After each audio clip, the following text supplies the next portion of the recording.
السلام عليكم ورحمة الله وبركاته. الحلقة الرابعة من كورة مع ايمون في مباراة النادي الأهلي والاتحاد السكندري اللي قدر النادي الأهلي إن هو يفوز بهدف عمرو السولية عشان يرفع رصيده لنقطة 61 ويوسع الفارق مع مصر المقاصة لسبع نقط. طبعا كابتن حسام بدري دخل المباراة بالطريقة المعتادة بتاعته 4-2-3-1. شريف إكرامي حراسة المرمى، على يمين أحمد فتحي، على شمال علي معلول. اتنين في القلب سعد سمير ومحمد نجيب.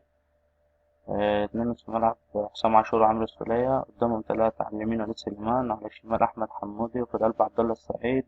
تحت مهاجم وحيد سليمان كوليبالي. طبعا نزل النادي الأهلي ضغط من أول دقيقة عشان هدف مبكر يسهل عليه المباراة، والضغط ده واجهه بانسحاب تكتيكي من نادي الاتحاد اللي قرر المدير الفني بتاعه مكيدة إن هو من أول دقيقة في المباراة إنه يلعب ببازوكا على كوليبالي. طبعا شفنا بازوكا كان بيلعب منع على كوليبالي طول المباراة. لو كان كوليبالي نزل في المنطقة لحد هنا كده نص الملعب عشان يستلم كان بازوكا وراه. والنادي الاتحاد شكل جابها من أحمد الشيخ، كان بيلعب أحمد الشيخ وحازم إمام، كان بيلعبوا جبهة على علي معلول وحمودي. حازم إمام كان بيتحرك وقدام أحمد الشيخ في ظهر حمودي وقدام علي معلول. كنا بنشوف لما كان علي معلول بيزيد في الجبهة دي كان بيلعب في ظهره الشيخ وبيتقدم حازم إمام. وده اللي فتح طريقة لعب النادي الأهلي إن هو كان بيلعب ناحية اليمين، الناحية اللي فيها وليد سليمان وأحمد فتحي.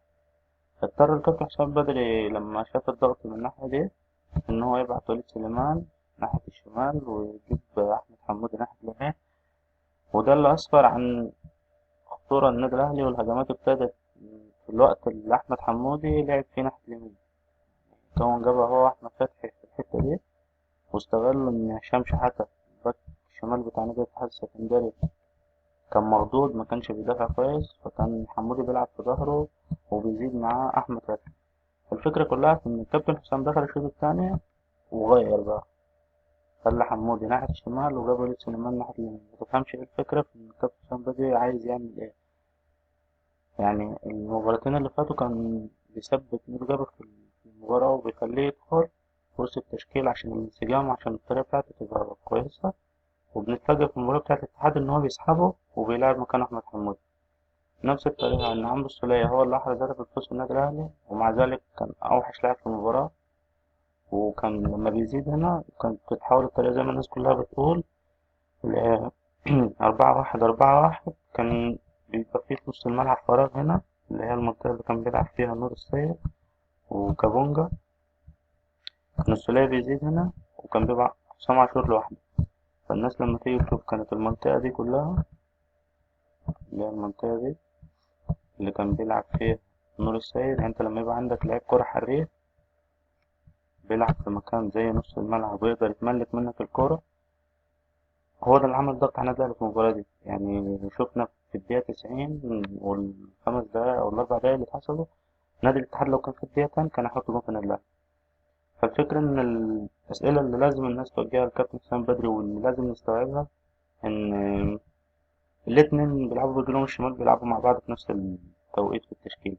يعني دلوقتي احنا عندنا كوليبالي بيلعب مهاجم، وعندنا حمودي ووليد سليمان الاتنين بيلعبوا برجلهم الشمال. طب ما انت عندك بره مؤمن زكريا، يعني العدلة بتاعت وليد سليمان ناحية اليمين أفضل. وانت لما بتجيب حمودي، حمودي بيمتاز بإن هو بيعرف يضم في المنطقة دي هنا كده ويكسر ويلعب في البعيد. فانت ايه الفكرة في اللي بيحصل ده كله؟ ايه الفكرة ان عمرو السولية يلعب وهو وحش وانت عندك بره اكرم توفيق لعيب صغير عنده 18 او 19 سنة وجايب ودافع فيه 8 مليون وما يلعبش؟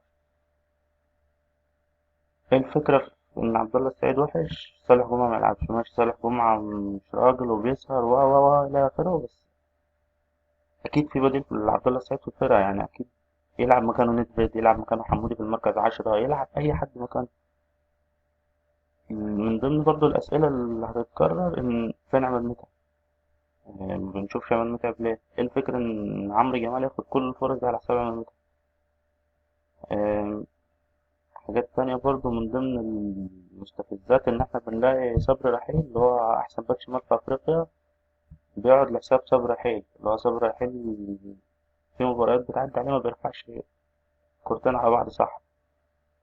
فيا ريت الكابتن حسام بدري يخلي باله مع الفرقة شوية علشان خاطر في أفريقيا لسه وفي كاس، ويفهم نظام المدورة صح يعني. نظام المدورة ماشي كله في العالم. زيدان وإنريكي والمدربين الكبار بتاع الفرقة دي بيعرفوا ازاي يعملوا مدورة، إنما هو فاهم المدورة غلط. المدورة إن ندي ميدو جابر ماتشين والماتش اللي بعده يطلع بره القايمة خالص.